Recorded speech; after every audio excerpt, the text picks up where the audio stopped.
Stanislav, you're back. Shane, I've been here.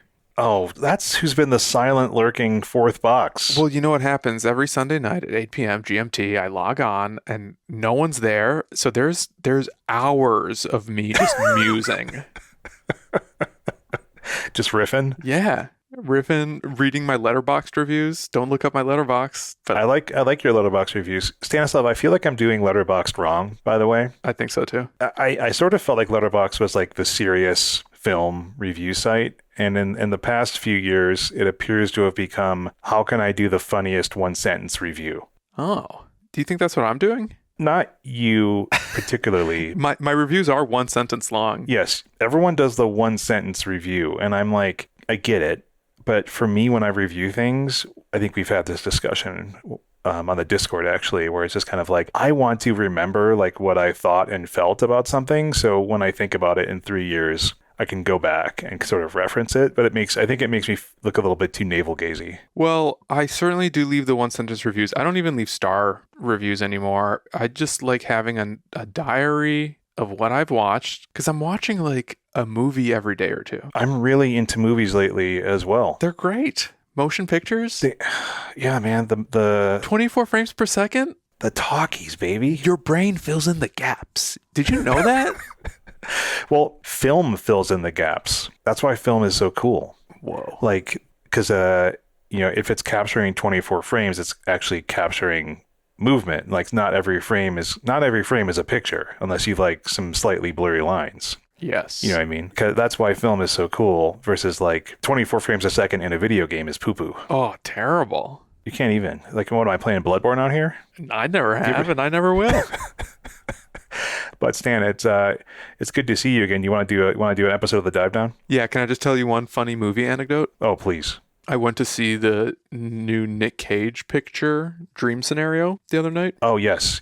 I want to see that. It looks cerebral. Yeah, and it is. It came out I don't know if it came out in England and America the same day, but it came out in England. I was eager to see it. And afterwards, I was like, I'm just going to walk into the theater where Marvels is about to start. Oh, man, you're theater hopping like a teenager? Oh, God. I would walk into movies for free if I could, but the security here is ironclad. I used to do that, man. I used to just literally walk into the movie theater, like nod at the ticket taker, like I knew where I was going. And it's always a teenager who gets paid less than minimum wage, and they're not going to stop me. Yeah, they're not security. No, but anywho, I decided to just walk into the theater where Marvels was starting, and I walked into an empty theater, and I was like, heck yeah. And The British don't like the MCU, huh? I guess not, because 10 minutes into the movie, it just stopped. They're like, this guy stole his way in here. We're not even going to show it to him. Yes. So then I walked home. Was it for the best that it stopped? I was on board for the first 10 minutes. There you go. That's all you need. Rope Stan in the first 10 minutes, and you got him for 90 at least.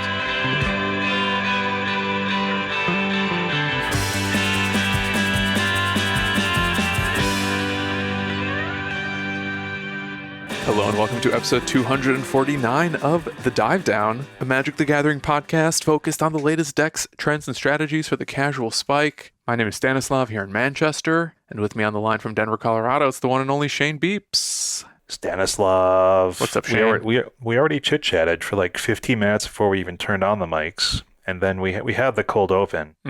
And so, like, what else do I have to ask? I mean, but I'm just, again, glad to have you back on. You had a little break, and we hung in there. But I'm glad, I've missed your takes, your attitude, your buzzed head. Oh, man, you saved me from myself, from having to, like, pick spoiler cards that I was not enthused about, but have to discuss anyway. I did want to, at some point in this episode, maybe we'll just do it now.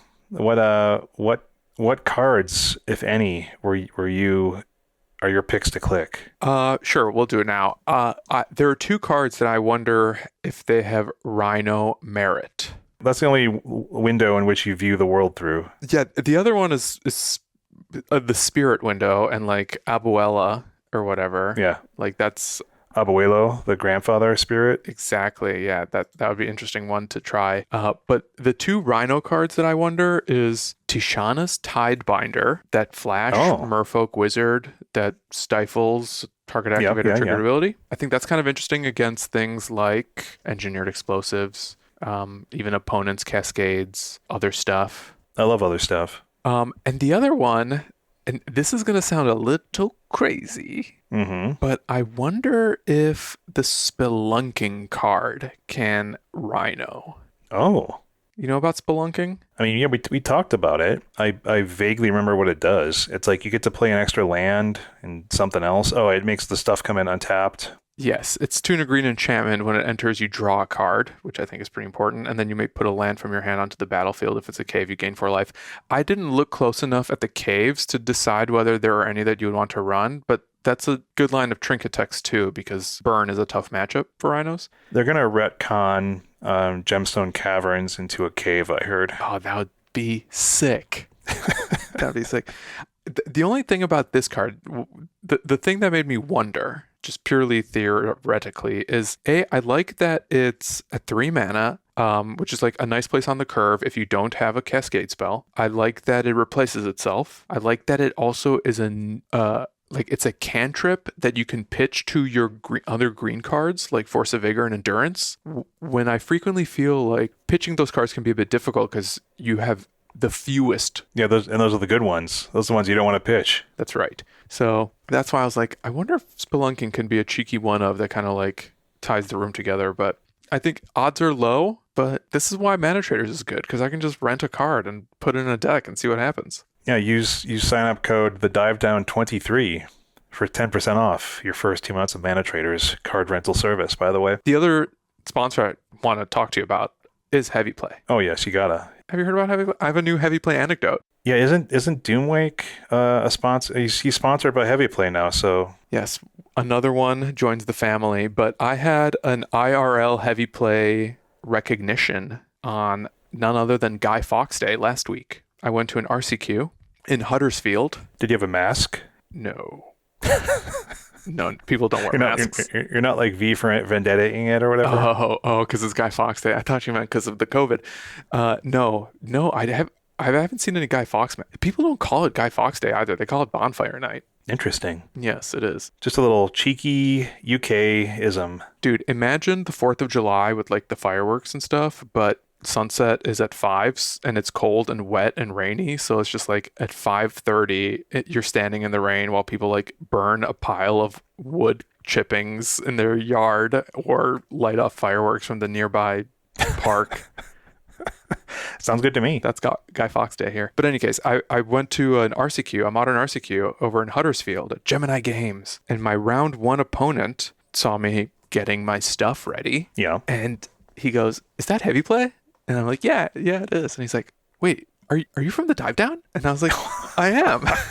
And I gave him a deck box, and you know what he was playing? Mill. Oh, I played against Mill this week. Spoilers. I know. I'm looking forward to talking to you about it because I won that game, since I think that's a very winnable matchup for the Rhinos deck. And I know that was not your experience. I think it depends on how many surgical effects they get off. Ooh, I think it depends on how many sideboard cards you put into your deck and how close you can get to just adding 15 cards to your main. Throw them all in. Yeah. I kind of forgot about that strategy. That's the move. Oh, it's funny. So they equated Heavy Play with the Dive Down, where our marketing is working. Isn't that interesting? That's us. And look, people notice Heavy Play accessories. You'll notice them too. You have to try them out. It's the card game accessory brand that is going to improve your gameplay and your game day with their playmats, their deck boxes, and their card sleeves, all featuring enhanced ergonomics for mobility and protection. I really love the Equip Mag system that allows you to magnetically attach dice, bundle decks, and just carry your playmat and everything else in one hand. It's so convenient at RCQs. They go at a time these days, but sometimes you just need to, rush to table 4 because you've been paired and you're at table 4 now, and you don't need to put everything in your backpack. You just clip it together and you just march on over to table 4. How would I purchase this if I was so inclined? You'd go to heavyplay.com and you'd use promo code the Dive Down 2023 to get 10% off your first order. Heck, they may be available at your LGS now. And if they're not, you should ask your LGS about it. Because if your LGS starts hearing players asking about Heavy Play accessories, they may be inclined to start sourcing them. Hammer your fists on the glass cabinet, not hard enough to break it. give me heavy play. You too can be a marketing professional, a guerrilla marketing professional by just talking to people to sell you stuff. Stan, what are we doing this week? All right, on this week's show, we're going to kick off with a good old-fashioned breakdown of SCG Pittsburgh. Remember SCG? Haven't done that in a minute. Star City Games, well, they're back in POG form. And they have a modern 10K that we're going to dissect. And then, Stan's in the house. So we are going to muse about the weird new cards that have been popping up in Rhino strategies. Yeah, we've got new Rhino builds to talk about this week. New Rhino build, I would guess. And, people in our Discord have been talking about this and performing well with, showing pictures of their trophies or like 4-1s, talking about things they've been experimenting with. So, we're on board with this too. Yeah. Especially because it's us, the Horn Dogs. Like, I keep hearing about these Sheoldred Rhino decks that are winning RCQs, so I needed to put Sheoldred in the deck and see what's up. So we'll talk about Sheoldred. I also really want to talk about Commandeer and a few other cards. That is a modern legal card. Commandeer, I know. Who knew? And then we're going to wrap up with a listener email about a topic you guys did not discuss while I have been on my sabbatical, which is the Universes Beyond Marvel news. Yeah, I think we wanted to avoid takes, but then you opened the door and I walked right through it with like 4 paragraphs. I just want to end the show on a real sad note. We're all quitting Modern. That's right. Full-time explorer. Okay, before all that though, let's housekeep. All right, let me housekeep for you, Stan. We've got a new patron in Nathan P. Thank you, Nathan, for becoming a citizen of the Dive Down Nation. We appreciate you. No increased tiers. And we do have a new review this week from Dive Down Fan from Sweden. We appreciate somehow your bits got all the way over here into these American.com URLs. This is another long one. This is I can't even summarize this one, but we appreciate that you like our joyful insights and succulent voices. So thanks, Dive Down Fan, for being a listener, throwing us a review out there. I know we also had some stuff on Spotify. Dave is not here to provide us those insights. And we don't know how to use Spotify without him. So I have this open now. And first off, we did have a poll. Only 29 votes in this one, but of which of these Lost Caverns of Ixalan cards will have the most impact. The options were Molten Collapse, Get Lost, Bartolome de Presidio, Tishana's Tidebinder, Spelunking, Tyrion's Soul Cleaver, and Dave did put in Souls of the Lost, but I have seen people talk about Souls of the Lost as an actual potential card for people to be playing. Molten Collapse, the sort of fancier Dreadbore, was the first place selection at 24, but Get Lost at 21% was right behind. And we had Jaspy, Now with Bacon, Jake R, and Salvador S with some comments about the episode. We appreciate all y'all getting up in those comments. If you want to become a patron of the Dive Down like Nathan P, go to patreon.com/thedivedown. We have lots of cool swag and other benefits like getting the episode early before it drops on Thursday morning, things like that. You can get a special Patreon playmat at the $8 tier. Super cool, very exclusive for those higher end Patreons. If you want to support us without doing Patreon, you can go to the store, thedivedown.com/store. And then, as we mentioned, Mana Traders, use code thedivedown23 for 10% off of your first 2 months there. So Stan. Train. SCGCON. Yes. Pittsburgh. Love it there. Modern 10K. 287 players. That's a lot of money. I mean, I'll take 10K. I don't think winner gets 10K. Maybe they should. Maybe it should be winner take all. I could use that money right now too. Oh man. But I breezed through the standings. I saw some names like, Corey B, Connor Mullally, Piper Powell, Jerry T, people like that show up to these kind of things. And, with the recent meta dominance of stuff like Scam and Beans, or at least I guess the perceived meta dominance, I personally had a lot of curiosity of what's going to go down here in this paper event, because players typically can't be quite as quick to pivot decks because of the realities of the, paper economy versus online rental service economy. And so I did the usual, counted some decks up. And I went through the decks, tried to find weird outliers, people saying like they're playing 10 rack when in fact they're on Tron. Don't do that. Or they say that, all other deck lists when they're playing Yawgmoth. Don't do that. It's mean to me. So here's the meta. It's kind of what you expect. 49 players on Scam.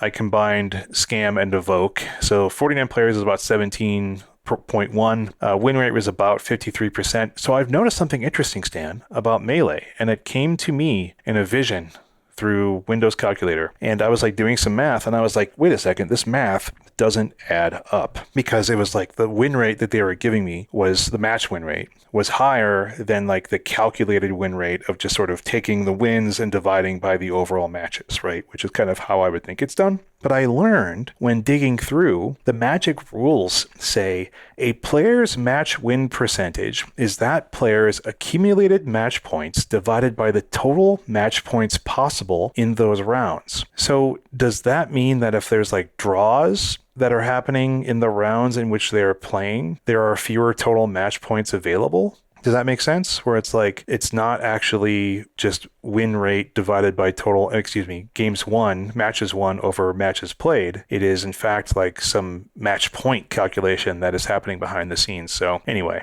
I just found that to be interesting, where it's like the number seems slightly different than one would actually sort of calculate manually. But anyway, Scam at about a 53% win rate. Then we had 4 and 5 color Omnath right behind it, 28 decks, 9.75%, about a 43.5% win rate for those decks. Golgari Yogg at about 6%, 53.5%.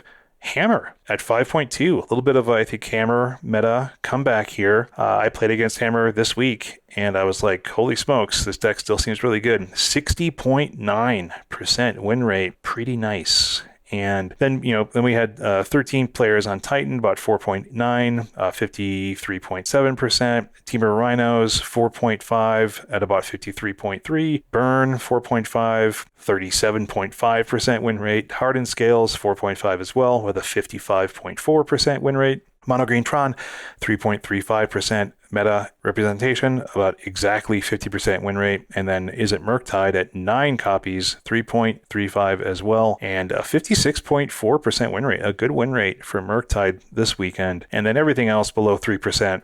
Meta share was about 40% of the room. Dude. So I think that there's some surprises here for me. Burn at 37.5%. That's not a surprise.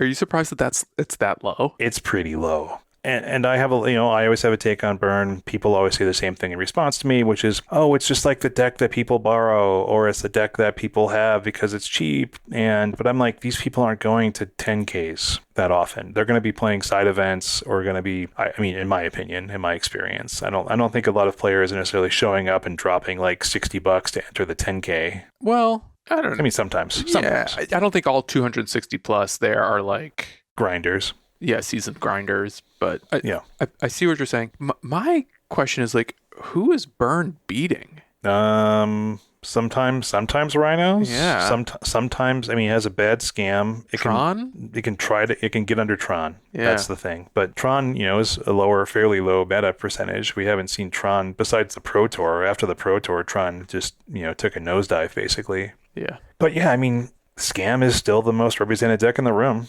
And I just feel like it's still like that. I'm slightly better than average, mostly across the board.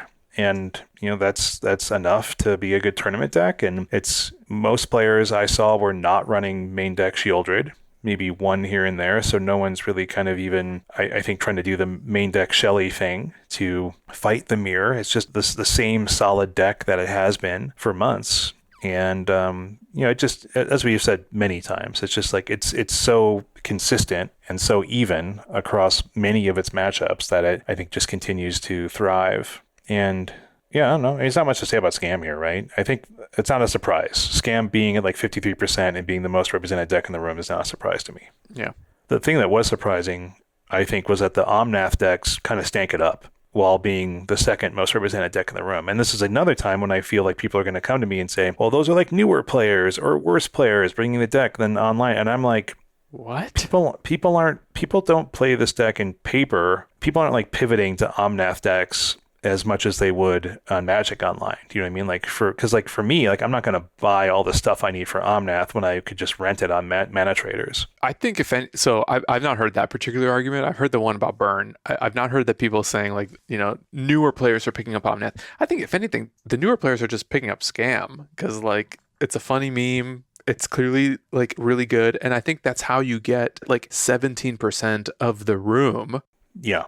When the next closest deck is only 9.7%. Yeah, I don't know if people would say Shane, there's new players bringing Omnath. I feel like this would be kind of like, well, they're just paper players. They're not like the online grinders. And I'm like, look, the paper grinders are the people who are playing Omnath more often than not. Yes. Yes. But yeah, I mean, I think I don't have any deep insights about why Omnath wouldn't perform particularly well this weekend. I don't think there's anything in the metagame that is particularly scary to me as an Omnath player. But again, I'm not one of those. So, Yogg did Yogg things. Hammer, I'm curious about. Like, I feel like there's sort of it's a really good showing. This deck has not been proven to be good against Omnath in the past. Like the win rates against like the 4-color mid-range decks are quite bad actually for Hammer. But it's typically a push against Scam. It does have some stronger matchups against like other represented decks in the field. Like it's slightly strong against like Rhinos, some other strategies, probably Tron. But I think it's just kind of like, hey, some people decided to bring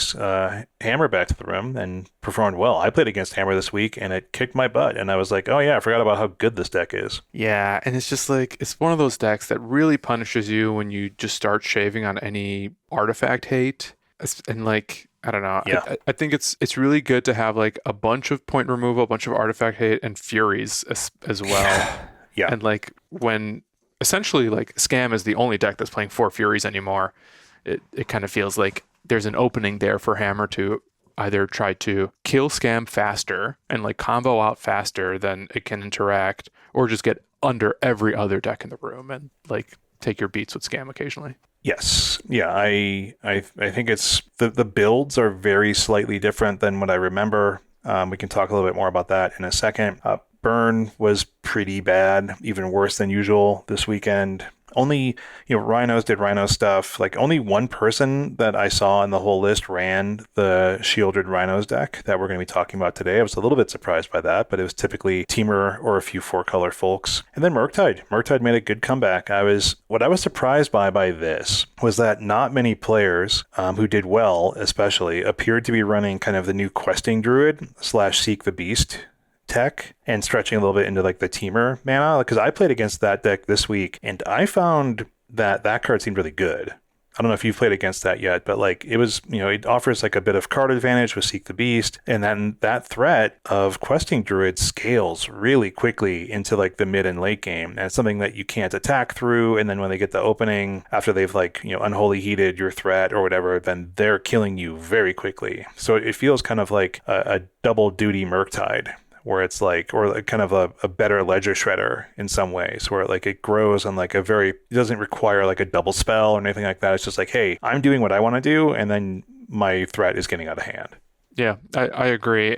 I think it also lets the deck kind of go wider in a new way, because casting multiple Murktides can be a little challenging if you essentially like use up your whole graveyard to cast the first one and you're not spending enough cards to make a second one for cheap. And I feel like this one, is getting you through your deck to find more threats, like to find additional Ragavans or DRCs or whatever, or questing druids for that matter. And like, I think it's really great in multiples because it scales so quickly with your main game plan that I totally agree. I think this card's pretty scary. I lost to it, not this deck, but I lost to a red-green prowess deck featuring questing druid at my last RCQ, in fact. Yeah, it's a cool card. It doesn't seem like it's kind of the new Murktide thing, but we'll see kind of, I think, how people start gravitating towards it in different builds. Like you said, whether it's prowess or Murktide as like a redundant threat and a way to get some cards to cast. So what I thought was interesting was this top 32 meta,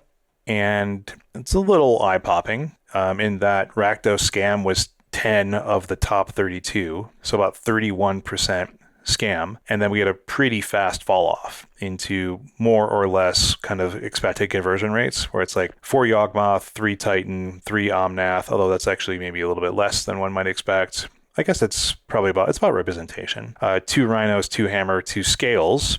That's actually pretty good conversion. And then one ofs of stuff like Coffers Living and Jeskai Control is at Murktide. 4-color Rhinos, so I guess if you want to call it 3 copies of Rhinos, and then a Dimir Control. So this is the kind of stuff where people are continually sort of pointing fingers. Doomwake likes to do this too, where he's like, here's the state of Modern. And it's like, we've got 10 copies of 32 being Rakdos Scam. People like to look at Beans as one of the states of Modern. Only 3 Omnath decks in this top 32, which I'm assuming is probably the only Beans deck. Yeah, I'm guessing so. So it's a scam world. We're just living in it. Yeah, and I hate repeating myself, but I'm going to do it anyway. Do it.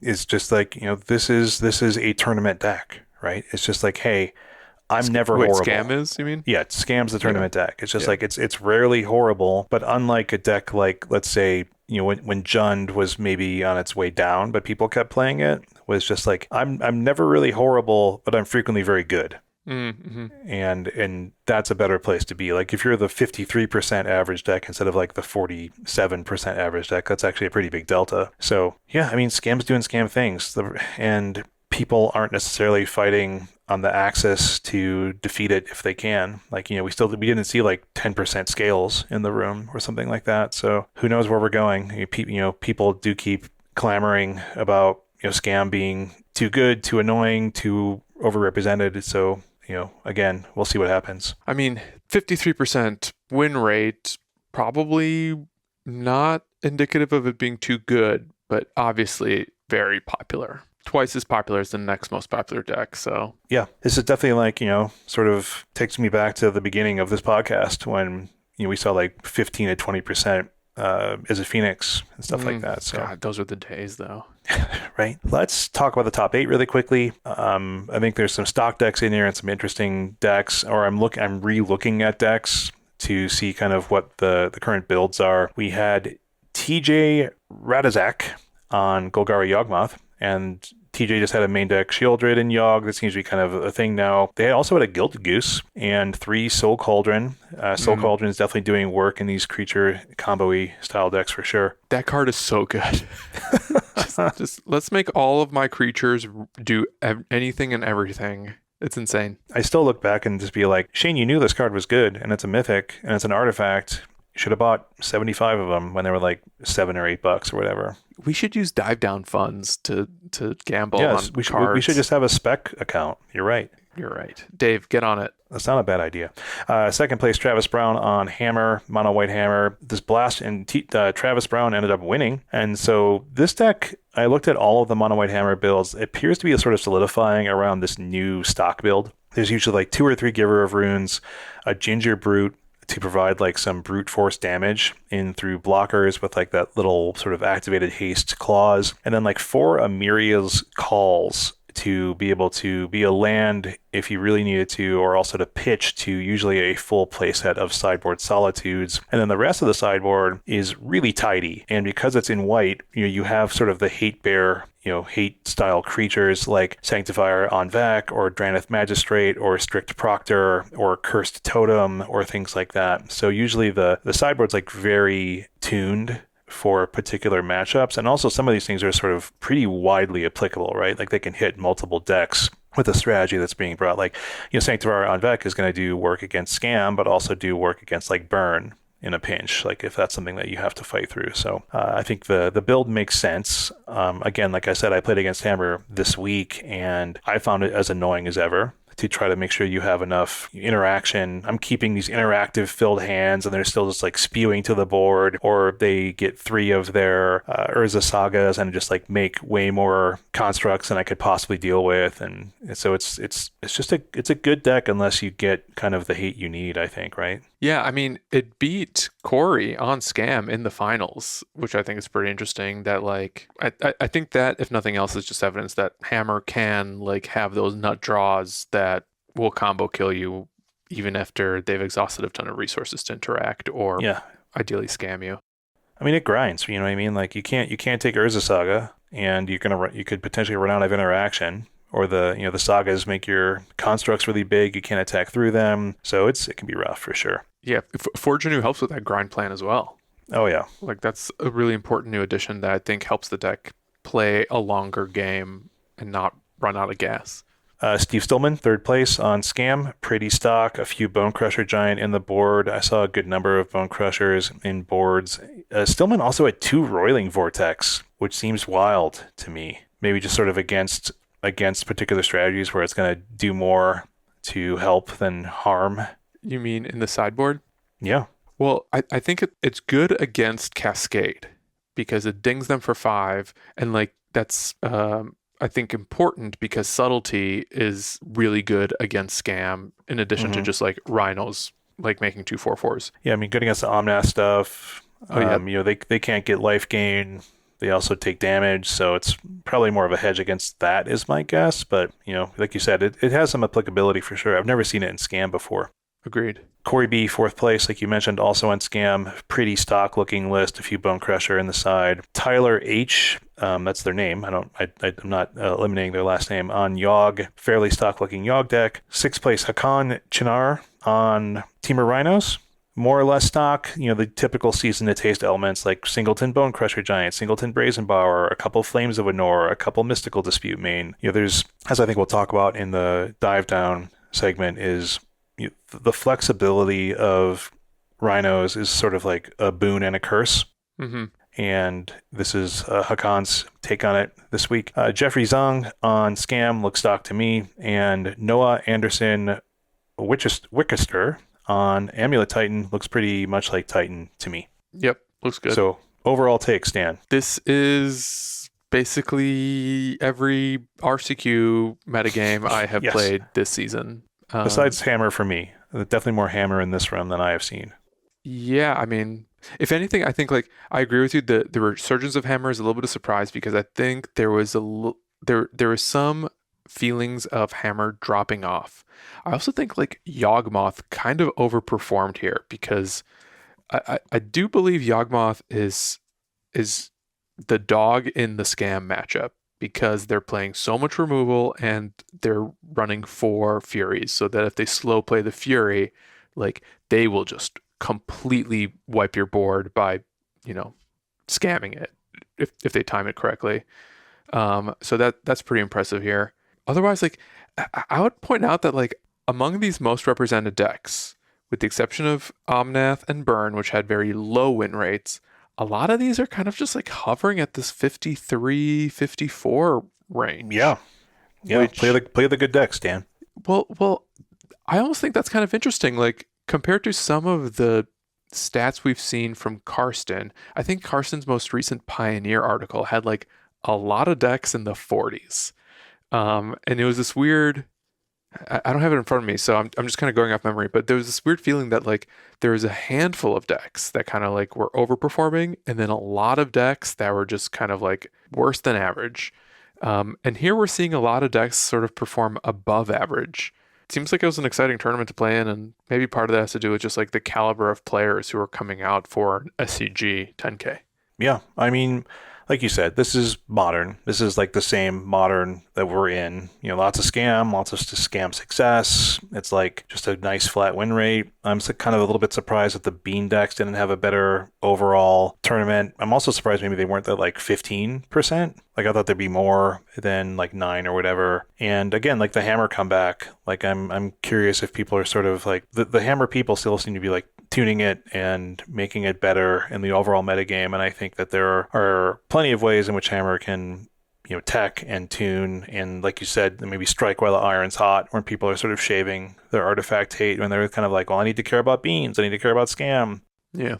I wonder if Hammer, and this is purely conjecture, but I wonder if Hammer is able to outlast some of the artifact hate that the Hardened Scales deck can't play around.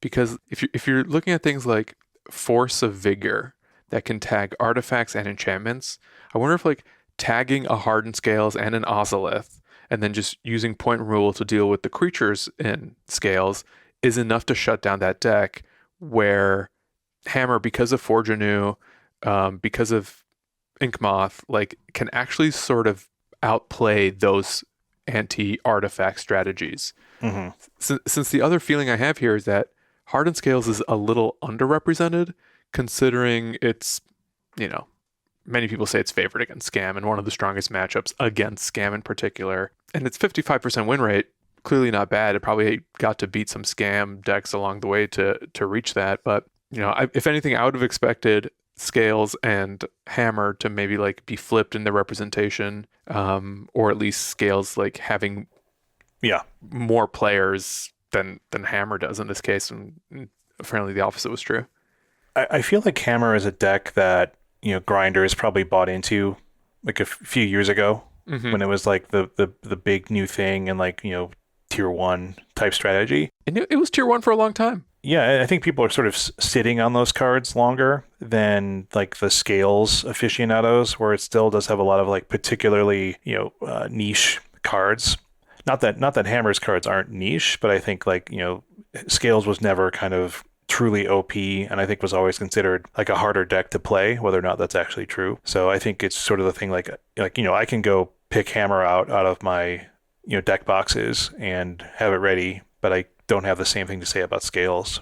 My last thought on these results is that this kind of feels like the best showing we've seen from Murktide in a long time. Oh like, yeah. At 56%, only 9 players, but apparently they did fairly well. So I think like Murktide, we've been kind of mocking it for a while as the new Jund because of its popularity and how its relative performance to its popularity, until now where it feels like the popularity has been turned down a little bit, but it's actually doing fairly well. Yeah, I mean, it had a good weekend. So if much like anything, right, where it's just like, unless you're trying to get the very last few percentage points, you can probably play any of the top 10 decks in Modern, Hmm. besides Burn, and Mhm. show up and potentially have a good Offense. weekend. So Stan, let's take a quick little break, little bumper, get a sip of water, and then we'll come back and talk about some Sheoldred Rhinos. Stay with us.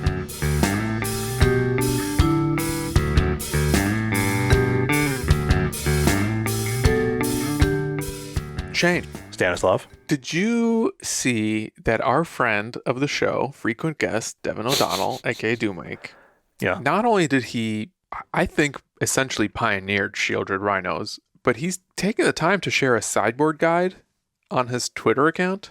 I love a spreadsheet. Yeah, it's one of those spreadsheet format sideboard guides where it's just like numbers adjacent to a card, so it's a matrix of pluses and minuses. Yes, and I love when the pluses and the minuses add up perfectly. It's my favorite. God, that's like the bare minimum of a sideboard card. Like your choices don't even have to be correct as long as the numbers match. Oh, wait a second. 1, 2, 3, 7, 9. I can't play a 58 card deck, Devin. You sneak. You cad. So, okay, here's what I came here to talk about today with you, Shane. Is Rhino still good? Like, setting aside its 53-ish% win rate at SCG, like, is this deck actually worth trying new cards in this, like, cascade strategy? Okay, well, I mean, that's actually a really good question. Depends on what the new cards are.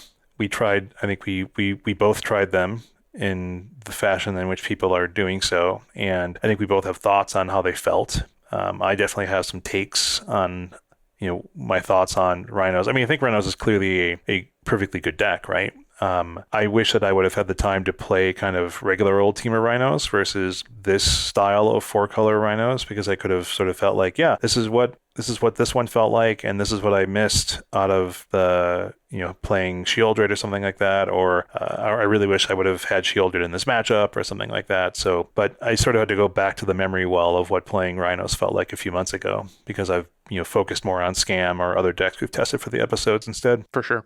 Yeah, I mean, like, look, I'm very clearly biased, and I'm going to remind myself and others that a lot. But in fairness, I think it's good, and this deck is good enough to battle. But the problem is that it's just like really difficult to attack everything in the metagame right now. Yeah. As a result, like what I have found from playing RCQs, FNMs, and online, that it's really tough to find the right build week to week, since the strategy is so malleable and it has so many flex slots. That's the thing, right? Is like, go back to Scam, and Scam's like, I have like a more than solid like 58 cards, and Rhinos does not.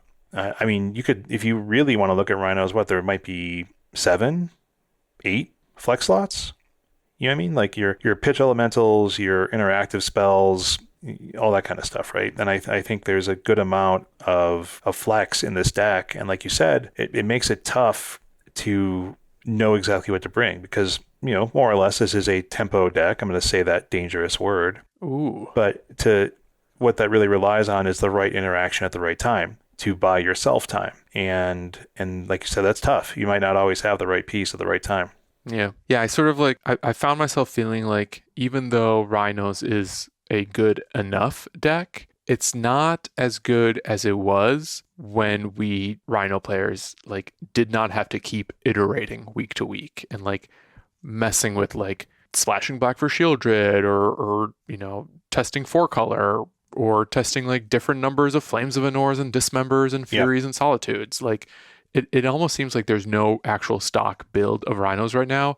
Whereas you're going through this SCG top 8 and you're just like, Scam looks like Scam, Titan looks like Titan. A lot of these other decks like are very stock right now. And I would rather be in the stock zone, but it's tough right now to kind of like find that version of this deck when you have to be able to interact while also trying to combo off. I'm going to plant this seed in your mind and the listener's mind as we keep going forward. And that is, do you think that we're messing too much with the core, with what the core was?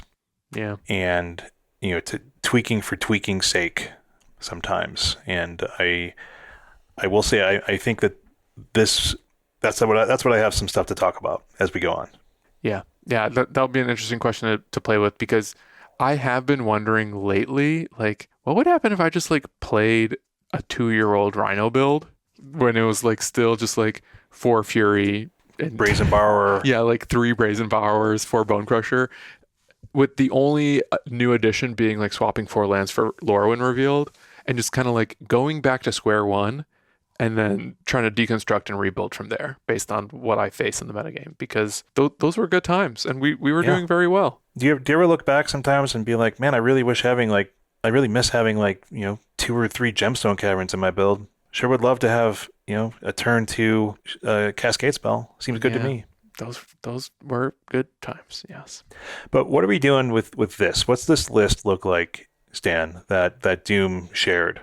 Yeah, so the first thing we're going to talk about is Sheoldred Rhinos, which is very similar to Teamer, but it is playing for Sheoldred as kind of your alternate win condition, I guess you could say. The fact that you had to hesitate on this, I think, already says a lot of what's this card doing here, right? Yeah. I think it's let's just play a good card and see what happens. Yeah, and then I do want to mention, because Devin included it, and I'm seeing a lot of other Shelly Rhino players run it, like he's playing one Halo Forager, which was a card that a lot of people paid attention to when it first was spoiled as like a really great Cascader. Yeah, but it's in Dimir. Yes, a Dimir Cascader, sort of. And now we finally got to try it out, so we'll share some experiences with those two. But yeah, and black opens up Dismember a little bit. Like if you don't want to take the 4 life loss, you might have a piece of black pip to throw at it or something like that. Yeah, that's where we start. But I do want to like eventually take a minute to share some thoughts I've had on Commandeer, which is like this new sideboard staple that I've been very first intrigued and then impressed by, and sweet, and sort of hear if you've had any experiences with it. I do have some thoughts on like the mix of Subtlety and Fury, because I think that's been a little bit of a contentious issue. Yes. And then maybe we can wrap up with like a quick check-in on some other new-ish sideboard cards like Obsidian Charmaw and another one I've really been impressed by, which is Brotherhood's End. Look, if there's one thing I can talk to you about, Stan, it's Rhinos and takes. Yes. All right, so Sheoldred. We've got Sheoldred. You know what Sheoldred does. It's a good card. It costs 4 mana. We can run it because it doesn't mess up with the Cascade stuff. So, I mean, I would say that the ostensible reason to run this card is that it's good against probably Scam. It's good against the Beans decks, and sort of generally a win con that doesn't require attacking if you can just sort of sit there for a while. Yeah. I mean, I do think... I wasn't on that show, but like I'm pretty sure Devin said the reason he put it into the deck was to beat Beans. Like it definitely beats Beans. I mean, of course, it's also a card that Scam runs for the sideboard matches. It's a card that you want to have in play. So might as well do it. Yeah. I think not only does it help you sit across from Beans and kind of like punish them for just doing their thing, I think it's also worth noting that it forces interaction. And when your primary game plan is about putting like 2 creatures on the board that you need to survive in order to win, having this like lightning rod that's just really scary for doing nothing other than sitting there, I think having that there, you could argue supports your game plan to some extent too. Yeah, I mean, I think it supports any game plan if it sits there, right? Like I mentioned this a few weeks ago, but I can't think of another 4-mana card in Modern that can literally just sit there and win the game. Mm. Like Jace the Mind Sculptor has to tick up. That's sort of like another one I can think of, but I really can't think of many options that all it has to do is survive. What about Colossus? That's 3 mana. Yeah, I mean that requires some graveyard stuff. I don't Yeah, really know. cards have to be in the yard, yeah. And specifically non-land cards have to be in the yard for it to do the gain and drain. I guess Roiling Vortex pings them 1, but that's pretty slow. Yeah. But anyway, yeah. So overall, what did you think about Sheoldred in this deck, Stan? Right. I mean, obviously this card is very good, and you can probably it's on its face. I mean, on its face, it's very good. But is it good in Rhinos? I want to hear your take.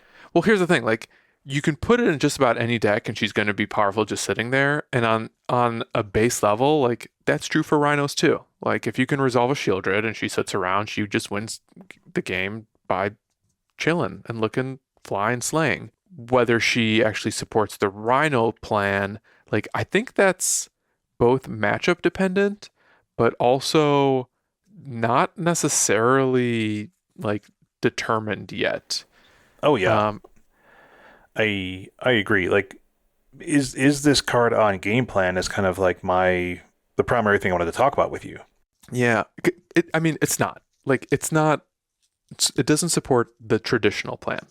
No. What's interesting about it is like, yes, we've talked about her passive ability of just sitting there, but it's also, I think, important to note that she's good at beating the interaction that people use to play to beat Rhinos. So like she's like she doesn't care about Teferi, she doesn't care about Chalice or Engineered Explosives or Spell Pierce. Like a lot of the cards that I think people are running to beat Cascade in general, she'll just sort of laughs at that. She does still die to Fatal Push or Terminate and, most removal spells. Yeah. You have to scam a Fury, though, which I think is noteworthy. Like, she can beat a hardcast Fury or a traditional Fury, but so like she helps you play, but I don't know that she helps you Cascade. Yeah, that's my. Let's talk what we like. So I think we talked about, it's good, like you said, it's good against some of the traditional interaction. I think that, like you said, it's like an interesting sort of juke. Yeah.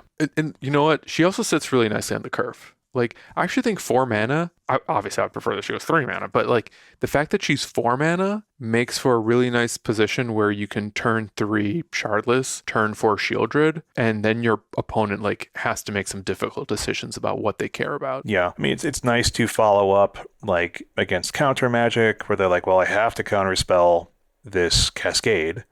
And then you're like, well, deal with the Sheoldred now. And so that's kind of good. You can sort of stress the counter magic. You also do have potentially Subtlety on the 4 mana spot, which you can flash in, which is kind of fun. I think it leaves the opponent guessing more when you have the mana open. We can, of course, we'll talk about Subtlety later. It's funny that I don't feel like we have a lot to say in terms of what's good about her besides like, hey, she's good against scam. She's good against beans. She doesn't mess up with your cascading, all that kind of stuff. Yeah. And good against scam, good against beans. I think that's also somewhat relative because one of the things I found was that she's not a silver bullet in either matchup. She doesn't just win you the beans game. Like you still have to beat them. And if she gets solituded, for instance, beans will do the thing of drawing 40 cards and then burying you in card advantage and Omnaths and what have you. Exactly. I mean, that's the thing. It's like the Beans deck does not win by saying like, I get a 10 life for every card I draw or something like that. You know what I mean? It's not some infinite life combo. It's just like, hey, here's some card advantage that I don't even necessarily need if I've stopped your other things that you're doing, right? And my real issue was like, I feel like there's just potentially, I'm going to talk about Sheoldred main deck specifically here, right? Where it's just like when we're slotting in 4 Sheoldred and a Halo Forager, or whatever the heck that card's called, right? So Forager. Is it Forager or Forager? Forager. Forager. So by adding that, you're also subtracting other things. Yes. Right? Interaction. You're subtracting Yes. interaction specifically. So my primary issue with Sheoldred was that as an early draw, she's broadly worse than anything else you would want to be drawing, in my opinion, because she can't pitch to anything. She doesn't interact with what your opponent's doing. Like you can't bounce something on 2 to, this, it just takes away your options that you would really want to be having, where it's like, I can't bounce something with a Brazen Bower. I can't stomp something. I don't have another red card or a Fury that I took out to like evoke and clear my opponent's board.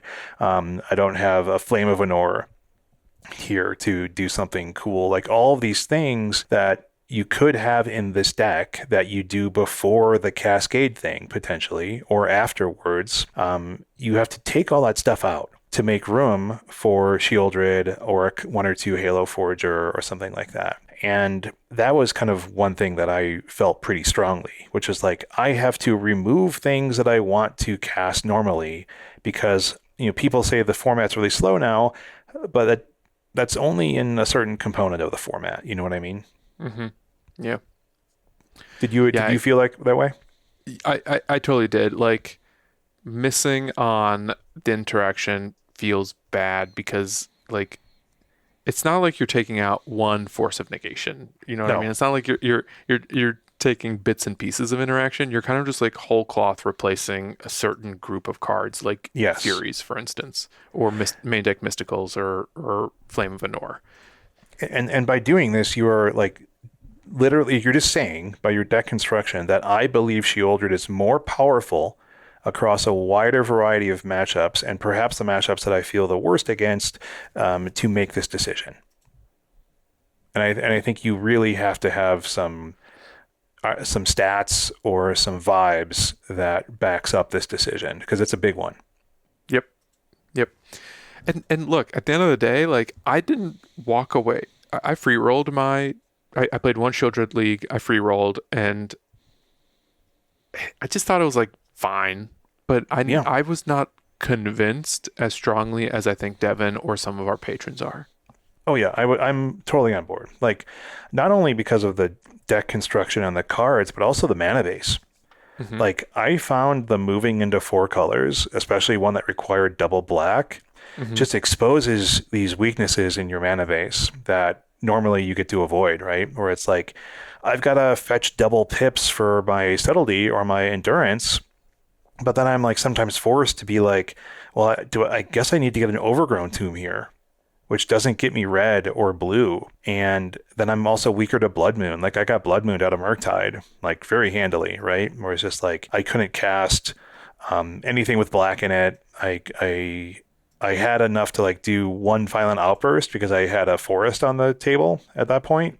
But still, they counter that, and then you're just kind of like, creek without a paddle type stuff. Like the Triome comes in tapped, like if you play the Grixis Triome. And I experienced all those things in just like a single league, where it's like, man, this is rough having to try to support the Sheoldred plan.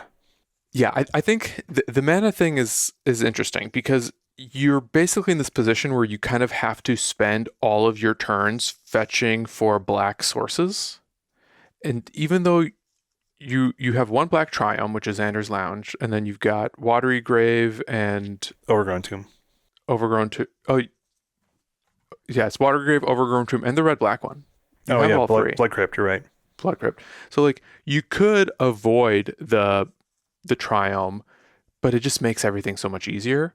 But I think as soon as you start playing or fetching these black cards, you're like projecting something to your opponents too.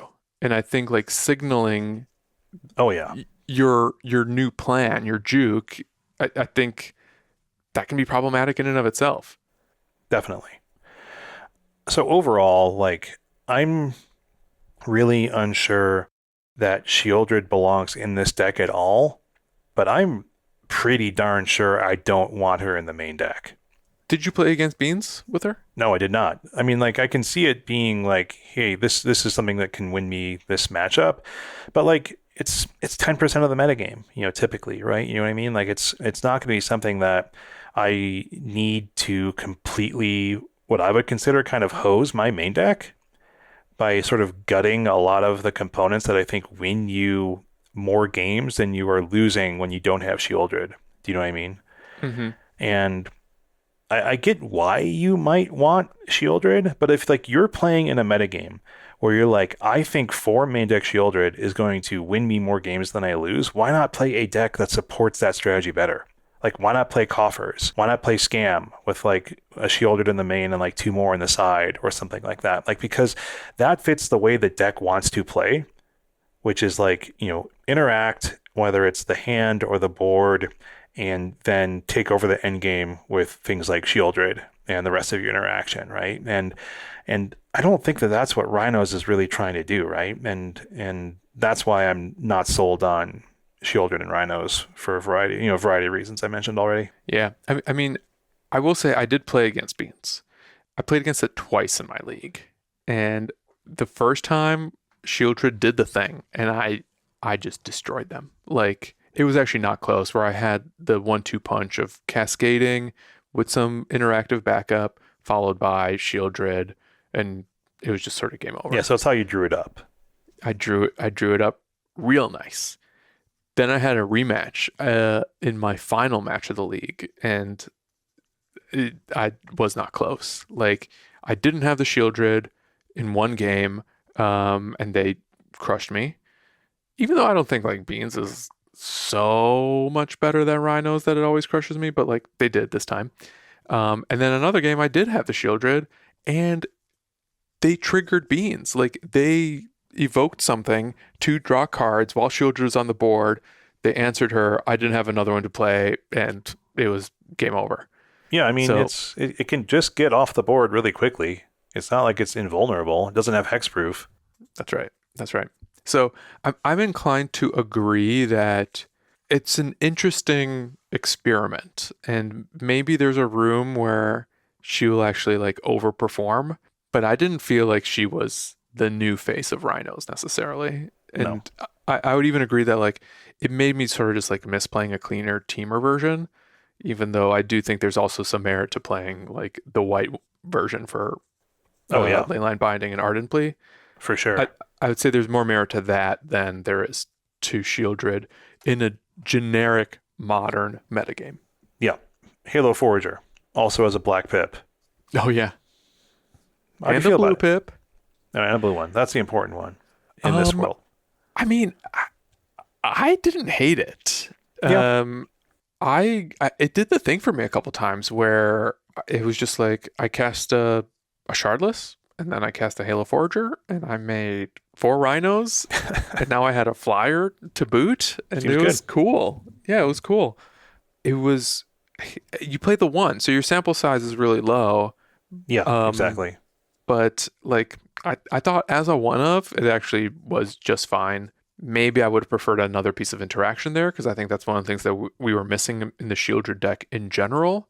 But having more consistency for your Rhino plan didn't hurt either. Yeah. In my limited experience. Yeah, I mean, I'm not really pro or anti Forager. Like, I had 2 in my list, honestly, and I didn't really get a lot of opportunity to cast it. Like, the one time I think one of the times I had it, I was under a Blood Moon, couldn't cast it. Ooh. Who cast Blood Moon against you? I'm sorry, Murktide played it. Sure. But I'm not going to stretch into black to play this card. No. So, I mean, I'd much rather, like you said, stretch into 4-color just to have access to white, and then I get Ardently. Yeah, and that's an interesting point too. Like, the Leyline Binding decks have access to black pips, and they're not running this. Like, they'd rather just run their Ardently, because Halo Forager almost like it makes you vulnerable to the quality of your hand in a way that having just like true extra cascaders does not. Yeah, I mean, like we talked about when it was spoiled, is like, hey, like you have to have other things going on already, right? Where it's like I've already have to have rhinos, and this is adding more of them. It's not giving me the first ones, and honestly, like the first pair of rhinos is typically going to be more important than the backup pair. Mm-hmm.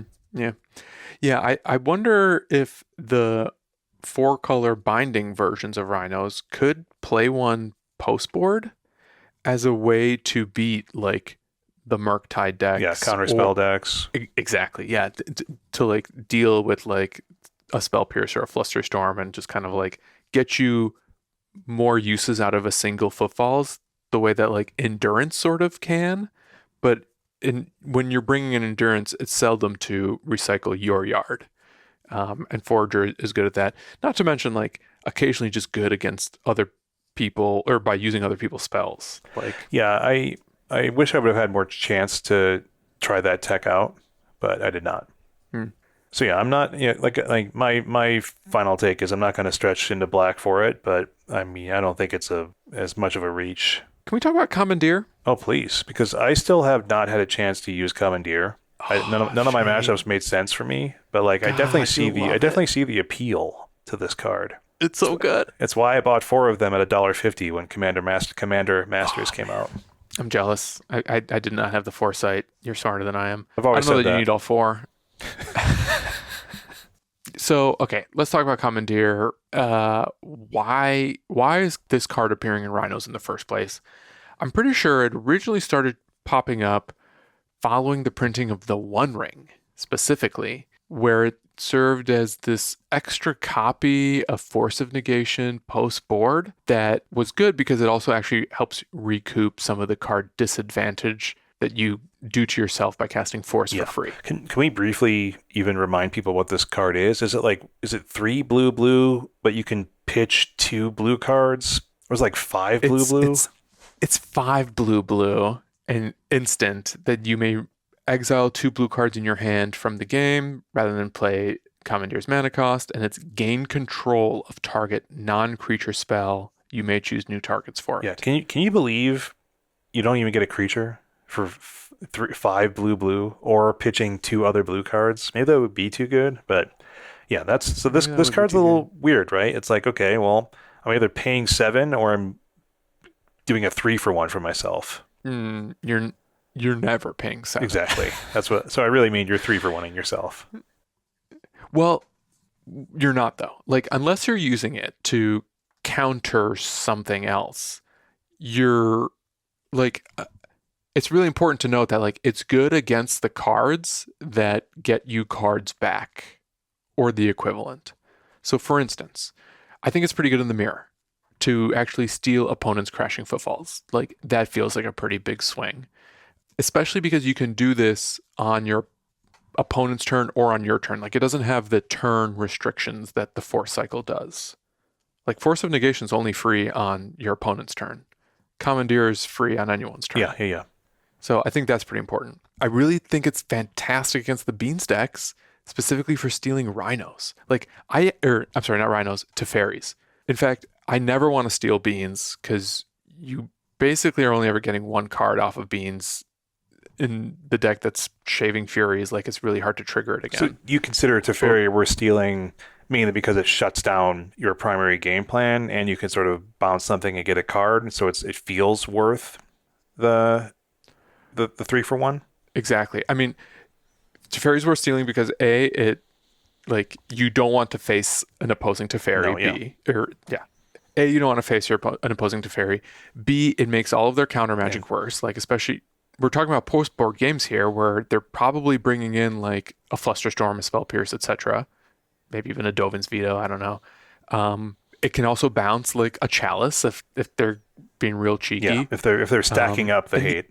And yeah, or you bounce your own Shardless and then cascade again with the same card. I think you have to steal Teferis. I mean, maybe you even have to steal Engineered Explosives, but I haven't really thought that far ahead. Yeah, so it's very flexible. It's cheap-ish if you don't consider cardboard in your hand cheap, and it can get you off from tight spots. but also, really let you turn the corner hard at the same time. But it costs 3 cards. Yeah, I've been so impressed, but it doesn't cost 3 cards because it gets you cards back. Well, That's what I you keep have saying. to have them, which is my concern, right? You have to have 3, 2 blue cards and the Commandeer in your hand. Right. Yes.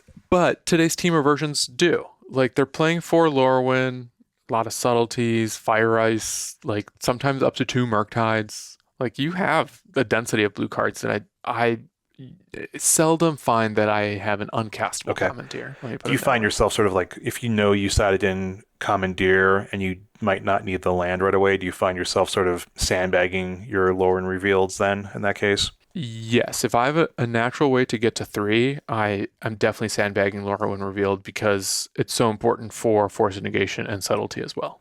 But Makes total sense. The only times I'm using my extra Lorwyn's is if I want to get to 5 to cast Fury. like to hardcast a Fury or to hardcast the second Lorwyn. This is a small thing for people who might be not as experienced with Lorwyn Revealed as I was. Like, I hadn't played Rhinos in a while. Like, I don't think I've played Lorwyn Revealed Rhinos yet. So it is not a blue mana to cycle it. So I misfetched once, and I was like, oh man, I didn't get blue mana to cycle my Lorwyn Revealed. And then I was like, well, I'm stuck on like 1 land here. And I didn't look at it closely enough to be like, oh, I could have paid anything and turned this game around. So like, it definitely cost me a game just by not reading the card. Always read your cards, everyone. That's good. You know what, Shane? That's really good advice. Sometimes reading cards can be good. So yeah, Commandeer Verdict. I love it. Like, I see a lot of decks playing 1. I am playing 2. Let's play 2. Let's do it. Like, just because I feel like when you're bringing it in, it's so impactful, and the one of you're not seeing enough. Yeah. So that's my logic, and I might change my mind later on and then go back to 1, but I've really enjoyed playing this deck's all about tweaking. Tweakadelphia. Stan, can I ask you a question about another blue card? Subtlety. Anything. And I guess primarily, let's talk about Subtlety versus Fury. Because I feel like Fury sort of is increasingly getting, I don't know if I'd call it outmoded, or the community sentiment around Subtlety is that it's better than Fury right now. It's kind of, the pitch elemental against Scam. It's maybe the pitch elemental against the Beans decks. And, it's something, it's more blue in your deck, which can be advantageous for sure. I don't know. Like, that's what we've been seeing. Like, 3 to 4 Subtlety in a lot of these lists, right? And I think that I've seen you ask in the Discord about, like, let's talk Fury a little bit. Let's talk, Fury versus Subtlety. Let's talk about, I'm missing Fury a little bit. What are you feeling like right now after playing, I think, decks that have more subtleties? So Subtlety is good against Scam, especially. Yeah. So you think it's just flat out good against Scam? For Rhinos, yes. That wasn't a loaded question. I was kind of like, so is that your stance, that you think it feels good? Yeah. I like being able to Subtlety their turn 1 grief feels just like important to actually not necessarily stand a chance, because you can beat a grief, but to kind of like slow them down. They are pitching a card to the grief, so they are actually down a card. They could like then re-grief you if they have another one in their hand and a black card, or just Thoughtseize you or Ragavan you. Like, they're not using any mana on that turn 1 grief, but having a way to kind of like keep them from doing their thing for as long as possible, I think is really important for the Cascade deck, where being able to put Rhinos on the board is really important for the texture of that matchup. Here's a question. When you cast Subtlety against grief specifically, right? You have to cast it against the first, like, the casting, right? Like, because you can't give them the hand clearing trigger, so they're not spending the Undying effect, right? Correct. Yeah, and that's my point. That's why it costs like no mana, and they still will have a land up to do something else. Well, I mean, they also can just get the grief the next turn, right? That's true if they put it on top of their library. So like, if they have any other, let's say, pitchable card, they'll just be like, okay, well, I'm just gonna do it next turn, because especially against Rhinos, like, what are we doing? We're not doing anything on turn 1 or even turn 2 that necessarily breaks open like what they're doing, right? Well, I disagree. So like, Scam has a lot of good cards against Rhinos. Like turn 1 Ragavan can be really good. No, I meant the other way. Really so like, let's say, so they grief us turn 1. We Subtlety. Sorry. We pitch a blue card. Yes. We don't get griefed. Yes. Then the next turn, they just draw the grief. They grief us again, and we're in the same spot we were already.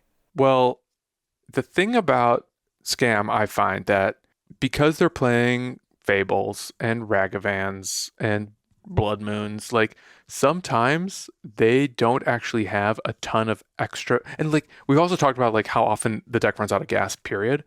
Like sometimes they only really have the resources to grief once, to try to scam you once. Yes. So like that's why I feel like buying that extra turn is important enough to try, because you could get lucky, or certainly it's easier to get lucky from that position than it is getting lucky after successfully being grief scammed and then having to like just live off the top of your deck and hope that's going to be good. And I think talking about Subtlety is strictly only a defensive play that involves pitching another blue card from your hand. Once you get to 4 mana towards more of the late game, and they're doing things like, well, I'm going to cast my Sheoldred, and I'm going to block their Rhinos, and et cetera, like you hard cast that Subtlety into that. You take away their entire turn, and you are able to attack in with 3 more damage and potentially 7 more than you would have been able to do otherwise, because your Rhino's also getting through. Great point. Yeah. So like it's good there. It's good against other decks too. I actually think it is fairly good against Yawgmoth. Dealing with actual Yawgmoths, dealing with Grists. I like it against the Murktide Regent specifically. Teferi, of course, like all the payoffs in Tron other than the One Ring, but all the other payoffs are like subtlety-able. So the card is good, and it's probably really good right now because of Lorwyn Reveal too. Like you just have so many blue cards to pitch to it that, unlike the endurance and force of vigor problem that we kind of hinted at earlier, you're ripe with blue cards to throw away.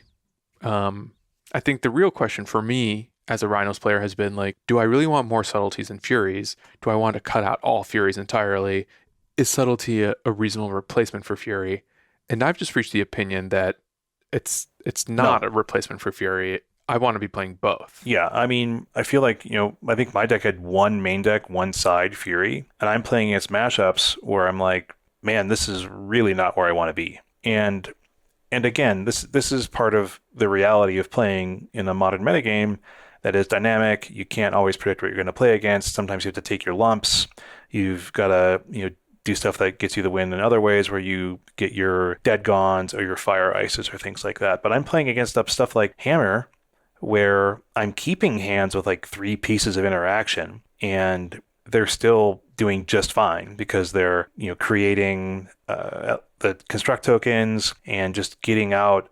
They're outsizing my removal. They're playing like Draneth Magistrate, which is a 1/3 anyway, and that's where I really want Fury 2, where it's like, okay, well actually I can't evoke Fury into a Draneth Magistrate, so that's even rougher. So that's just the kind of stuff where sometimes Fury is better and sometimes it's slightly worse. I think I think what you're kind of getting at is how much more often is Subtlety strictly better than Fury, where like sort of the flexibility of Fury, where it's like, I don't care that you resolve this necessarily, I can deal with it on the board potentially, right? And sometimes I just like that aspect of Fury. I think Fury's a much better attacker late game if you hard cast it.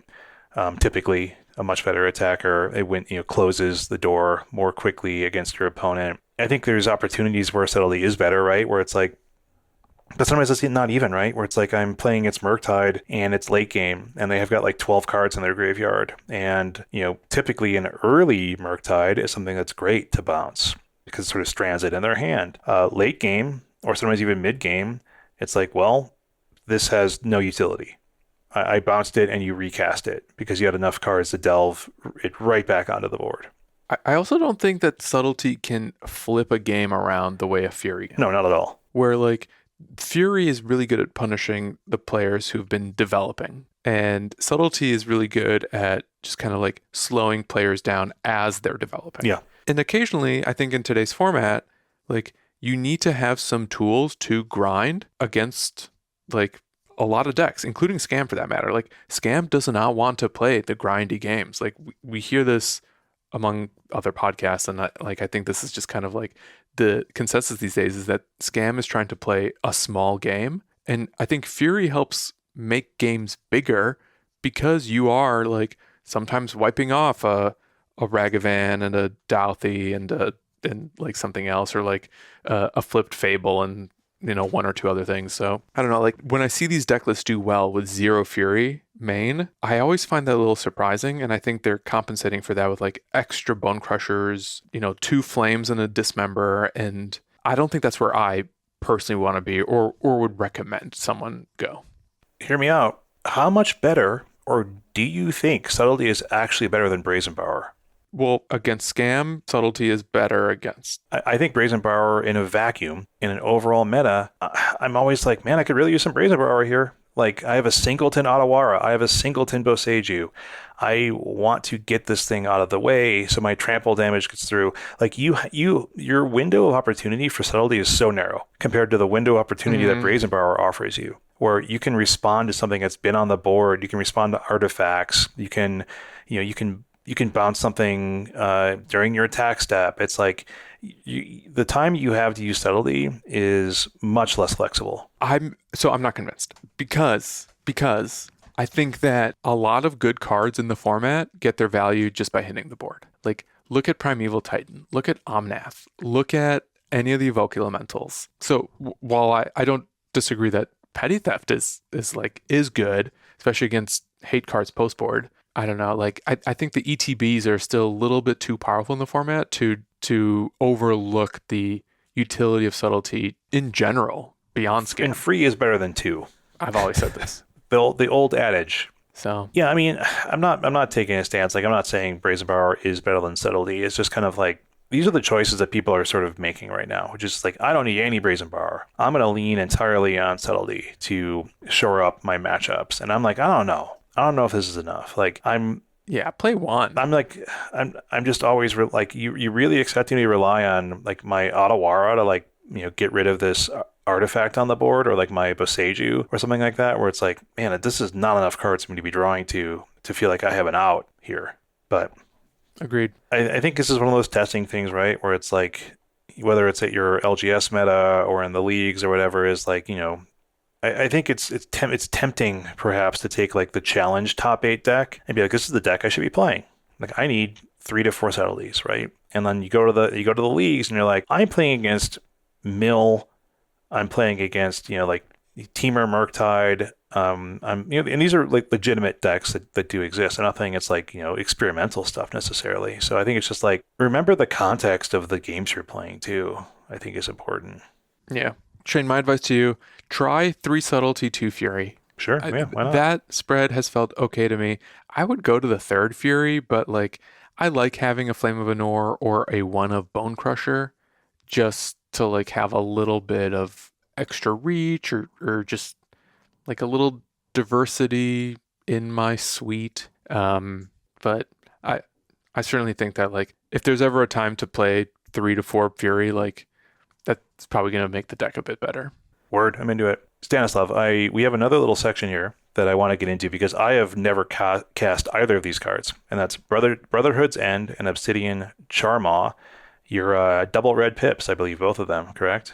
That's right, yes. Yeah, their newish includes Obsidian Charmaw is becoming more popular also since the printing of the One Ring in this modern Tron era. So I'm gonna try to remember these off the top of my head. Brotherhood's End is 1 red. Is it like just destroy everything 3 mana value or less? Is there an exile in there? How does this work? All right, so it has 2 modes. It can either deal 3 damage to each creature and each planeswalker. Yeah. That's nice. or destroy all artifacts with mana value 3 or No, less. love it. Yeah, perfect.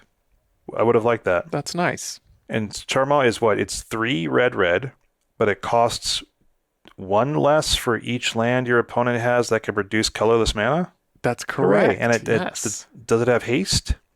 It does not. But when it hits them, or when it ETBs, you destroy 1 land that can make colorless. You destroy a target non-basic land they control. Okay, perfect. Love it. So it's a 4/4 flyer, and if you're on the play, you cast it for 3 when they have like 2 Tron lands. Yeah, I like 3. 3's good. 3's better than 5. Yeah, so it's a 3 mana. At its best, it's a 3 mana 4/4 flyer that blows up a land. I mean, it could be a 2 mana 4/4 flyer that blows up their Tron, but they probably cast something that you don't want to see. Right. And yeah, so like people have been playing this basically instead of Blood Moons because the consensus is that Blood Moon is worse since now they have Karn and the One Ring to just play for 4 mana and stay in the game in a way that like Blood Moons kind of used to almost lock them out or just like force them to like get to 7 lands the old-fashioned way. So I actually kind of feel like Charmaw has been more stock lately for that reason. And it's been fine. I cast it against a Tron player. I still lost, but that was because I played terribly and just like let things resolve that should not have been allowed to resolve and didn't need to resolve, but I was like, I'll just let it resolve, and then they punish me. But like, yeah, Charmaw is fine. I still like the 1 Blood Moon, but it's also like not bad against Titan. And like you could even maybe bring it in against Hammer and Scales if you're really low on sideboard cards because it can blow up Sagas and Ink Moths. Yeah. Brotherhood's End, I think that's a little bit more of a curveball that's gaining popularity. Yeah, it seems good. I mean, probably good against Hammer. It's great against all the artifact decks. I think it's fantastic against Yawgmoth, especially as you're shaving on Furies and you need a way to kind of like deal with a lot of things all at once. And being able to potentially clear a board and a grist is really, really special. You can also bring it in incidentally against like a Murktide or any deck that is running like Chalices and Engineered Explosives. I have found like the games where I bring it in, they tend to be against artifact decks, but in those games, it's like the most important draw I can have. It's almost more important than Force of Vigor. Perhaps it is more important than Force of Vigor because it's just like a board wipe, a guaranteed board wipe. And I'm up to 2 Brotherhood's End as well, personally. I haven't seen that adopted as much, but it's like because I feel like I want to draw it in the games when I bring it in, I just want to increase my consistency of drawing it a little bit. And if Hardened Scales and or Hammer is going to get more popular, I think having like destroy all artifact cards is going to be at a premium moving forward. That makes total sense. Into it. I would like to cast both these cards. You'd love it.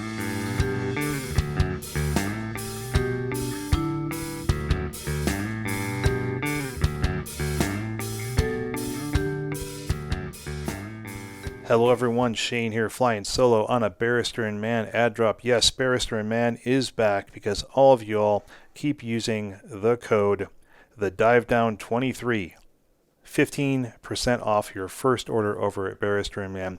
Coming up next week on Tuesday, November 21st, there is a big release of a bunch of fall products just in time for the Black Friday sale coming soon after that runs through Cyber Monday. We'll provide you some more details on that. But Will over at Barrister and Man's got Midnight Special, Melange, Brayburn, Promises, and some bath soaps in the smell, not shape, of Figaros and Nordost. The Midnight Special is, a sandalwood, a Poponax, peppercorn, nutmeg, rasped wood. Sounds awesome. Sounds nice and fall. The Melange is super fall style. Cinnamon, nutmeg, ginger, cardamom, bay, musk, and desert air. Brayburn, nice and fruity. Apple, sage, orange, vetiver, amber, spices. Promises is orange, bergamot, honey, whiskey, peat, nutmeg, saffron, and of course, snowmobile exhaust. We always want that in our lives. So go check out Barrister and Man on November 21st. get these products in your cart. Start stocking up for all of your holiday purchases. If you want to wait until the Black Friday sale, feel free to do that.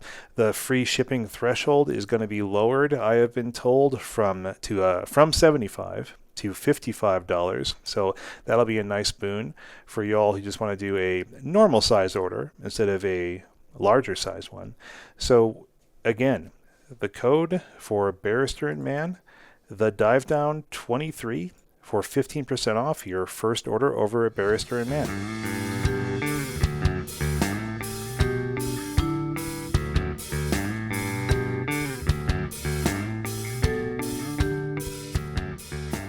Dan, you mentioned in the intro, we did have a listener question that piqued your interest. We won't even do a bumper. We'll just go straight into the wind down because we're a little bit long, not too long. Michael T.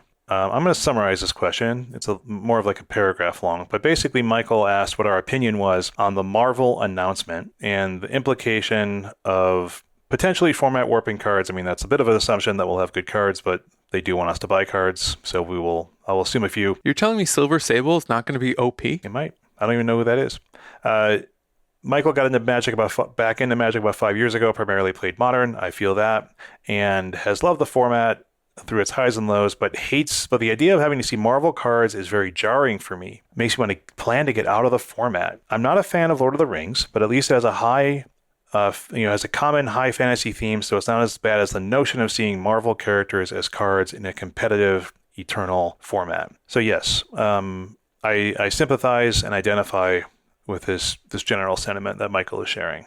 And I wrote a bunch of stuff since you teed it up for me. I suppose I wanted to avoid this. If you want some other good takes on this, I think that Lee and CCR on Grindcast had a really smart and weird for them to have a smart and insightful segment, honestly. But agreed.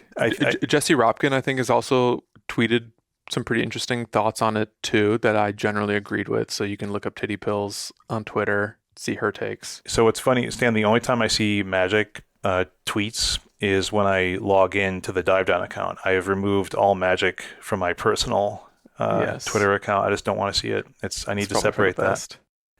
So I think it is important to note, though, that we actually don't know how Marvel is going to be treated. The announcement mentioned tentpole sets, multiple sets beginning in 2025, which tentpole means like it's a full set release, like it's draftable. They're going to make commander decks, all that kind of good stuff, but it doesn't necessarily mean that it will be modern legal. Like, so Commander Masters is an example of a tentpole set that is not modern legal. That's true. And I think the fear that it will be modern legal is that Lord of the Rings was a tentpole set as well. So yes, I get that for sure. Like that's just where the concern stems from. Yeah, exactly. We don't know. Assassin's Creed, Final Fantasy, I believe they stated were going to be modern legal, and those aren't really substantively different from like Marvel being legal as well. So my first response was, how much can I sell off of my collection? Right? It's like, well, I guess I keep scamming Rhinos and sell the rest. Like, what am I doing with all these cards? Like, what does this mean for Magic? Like, people have said stuff like this is the Fortniteification of Magic, and if you aren't a Fortnite familiar person, basically they just sort of get a lot of pop culture licenses. Like, they'll have a Jedi thing, they'll have Darth Vader, or Yeah, except those are skins. Yes. Those are just skins. Game pieces. They're just skins. Well, they do have game pieces though. Like, there are like special guns that are on theme, like for like the time period in which things are being like I know this from my nephew. Like, so my nephew's sure. Yeah, from my nephew, not me at all. So it'll be like, oh, they added this new thing, and I'm like, what is that? And he's like, oh yeah, it's part of like the Star Wars whatever thing. So anyway, easy takes, right? Are like, I'm fine with the tent being bigger and to increase purchasing, increase people's potential engagement with the product of Magic. And it's really easy to say, typically, like, this isn't a product for me. It doesn't matter. I don't care until it impacts the formats that like I engage with and a lot of other people engage with, right? And like, a Warhammer or Doctor Who commander deck isn't something that I have to have a take on, and I don't have takes on. If you are all about this, like, sweet, I'm all for it. Because it doesn't impact like what I consider to be like this core competitive environment And like what I want this environment to do is like stick closely to what I think of as the core tenets of the game and world design that WotC has had for like 30 years, right? Which is doing their own IPs, making up their own fantastical spells, creatures, environments, whatever, that has like the sort of general boundary that we all understand and agree to, right? Yes. Like we have bought into these boundaries of world building, of card design, of the type of creatures. There's no guns or laser cannons. There's, people fly around in airships, not spaceships. Like the planeswalkers on the board are like these just fellow wizards that are like making little plant tokens or like zapping enemy creatures or something like that. You know what I mean? Like we have a concept of what Magic and the worlds of Magic are all about. But when you take in these outside IPs and bring them into the world that WotC has like been surprisingly good at curating for decades, like it brings in these outside expectations and these outside concepts that like, sure, they can coexist just fine. We saw that with Lord of the Rings. Like, power level aside of certain cards, like, the look and feel of Lord of the Rings meshes, I think, with what we generally can expect from Magic. And me personally, I would say that Marvel exists outside those established expectations for most people. And I'll stop there. I said a bunch of stuff. I don't know if you have any thoughts or takes in response. Shane, I'm impressed. Well said. We haven't talked about this before. Like, we haven't even discussed this in the Discord. So this is actually our first time talking about it. And I was a little surprised that you guys didn't cover it during my sabbatical after the announcement was made. So I was excited to chat about it with you now. What did we have to add? You know what I mean? You know what? Your point of view is unique to you, Shane. Oh, thank you. That's what makes you you. Yeah, I'm probably not going to speak as much about this because you put it really well, and I think there's been a lot of really smart discourse already that's going to be more eloquent than whatever I can say. But I will say this. I was among the people who was kind of disappointed by the Marvel news and will be more disappointed if it ends up being Modern legal. Not disappointed enough that I will like quit Marvel or Modern on principle over it. No, we're just going to call Modern is now known as Marvel, Stan. God, I apologize to break it to you. That would be so sad. Really heartbreaking. Modern brought to you by Marvel. Greetings, true believers. No. So yes, I was a little disappointed. I'm holding up some hope that it won't be Modern legal. I won't quit Modern if it is, unless like the format just really sucks apropos of Marvel or because of Marvel. I don't know. I think for me, it makes Magic a little less special. I think to your point, like we've had 30 years of Magic being its own kind of unique identity and like a brand that was really good at kind of like being a community of like a specific type of fantasy and sci-fi characters and concepts and boundaries. It was its own thing, for better or worse. Yeah. And I think like I was able to tolerate a lot of the Secret Lair stuff because it didn't really bleed into Modern explicitly. But as the competitive game becomes more affected by these brand tie-ins. Like an IP grab bag. To me, I think it actually makes Magic feel less special and more of like a billboard for other IPs. Yeah. And like, I'm not playing this game because I want to see Spider-Man everywhere I go. Oh, like, I got webbed again. Yeah. Not web. Yeah. It's just like, I think Jesse described it as like this homogenization of pop culture. And it's like, where do unique things exist anymore if like every nerd adjacent experience like has to have these like monolithic brands and characters like ever present in all of them? Isn't it weird that fundamentally the nerds won? And I'm putting myself into that group. Like pop culture is very largely nerd culture. Or at least like geek culture. Dude, but have you seen the weekend numbers for the Marvels? It's not great, but this is like the 30th MCU, right? The MCU is huge. Like I think I would kind of point to Game of Thrones as like, that was a huge cultural touchstone. That was essentially like geek stuff, like fantasy novels that got turned into a huge TV show, right? And the MCU and just basically so much stuff is designed like around like what I think would formerly be considered like outsider stuff or like weirdo stuff, right? And what you're getting at, I think, Stan, is like the other outside IPs coming into Magic. Like, imagine how much WotC or Hasbro had to spend to get this. Disney owns Marvel. Disney owns like, and by that, it's all Marvel Comics. So even if this is just like a comics thing and not like an MCU thing. Does Disney own Marvel Comics? Yeah, Disney owns Marvel, and Marvel Comics is part of Marvel. Disney owns Marvel Studios. I looked it up, and Marvel Comics is part of Marvel. Okay. They kind of own it whole Fair. cloth, is my understanding. Correct me if I'm wrong, listeners. So, like, Disney has Lorcana. You'd think they would keep Marvel in their back pocket for a few years to like eventually add to the Lorcana world eventually or something like that. Like, so imagine not only the appetite that Hasbro has, but how much they threw at this to get this kind of IP. Like, say what you will about Doctor Who or Warhammer or, a Street Fighter Secret Lair or something like that, right? Like, those are small potatoes compared to like the $4 billion I think Disney dropped on Marvel to buy it, right? So like, this is not something that is going to be one-off, and we're already seeing that be the case. So like, whether or not Marvel specifically is legal for Modern, something else will. Whether it's Assassin's Creed or it's Final Fantasy or it's whatever, like Buck Rogers in the 24th century or whatever the heck it is. You know what I mean? That would be awesome.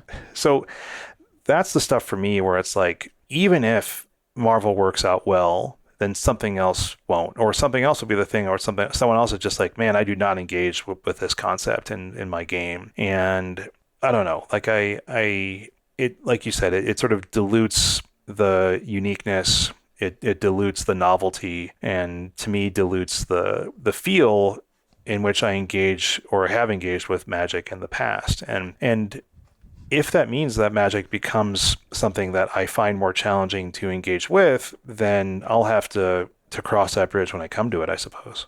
Yeah. My parting thought on this is that my reaction in terms of like, how does this affect me as a player, is that it actually makes like Standard and Pioneer look a little more appealing. And I think the Standard announcement of like the increased focus on competitive Standard made that format actually seem a little bit more appealing. The 10K Open at PT Chicago, which we're all planning to attend, like that's going to be an exciting way to actually dive into a new format too, I think. And if Standard ends up being the thing that kind of like protects us from the homogenization of pop culture that is now happening in modern Magic the Gathering, then like being able to still play this excellent game separated from all the secret layers and third-party tentpoles, like I'm willing to do that. But I think time will tell, and maybe at the end of the day, like we hope that this ends up being good and fun for us, but yeah, I think we're a little nervous and disappointed too. Right on. So with that, why don't you take us out of this one, Stan? This really positive and dive downer, am I right? Yeah, right. Wind downer. Well, look, it wraps up this week's show on an emotional note, perhaps, but not all episodes are like this. And if you haven't yet, make sure you subscribe to our podcast so you get the latest episodes as soon as they come out. And if you use Apple Podcasts, please leave us a rating and review. If you'd like to submit a question to the podcast or just reach out in general, you can tweet us at @thedivedown, all one word, or email thedivedown@gmail.com. If you'd like to support the show, you can join our Patreon at patreon.com/thedivedown and check out our store at thedivedown.com/store. Head over to heavyplay.com to get some incredible deck and dice boxes and playmats featuring the Equip Mag system. They have sleeves as well. And if you use promo code thedivedown2023, you'll get 10% off your first order at heavyplay.com. Shout out to Mana Traders for sponsoring the Dive Down. Sign up for Mana Traders using promo code thedivedown23, all one word, and get 10% off your first 2 months of renting Magic Online cards. As always, special thanks to the bands Nowhere and Spaceblood for letting us use their music. And until next week, get out there and play some Magic! Before it's too late.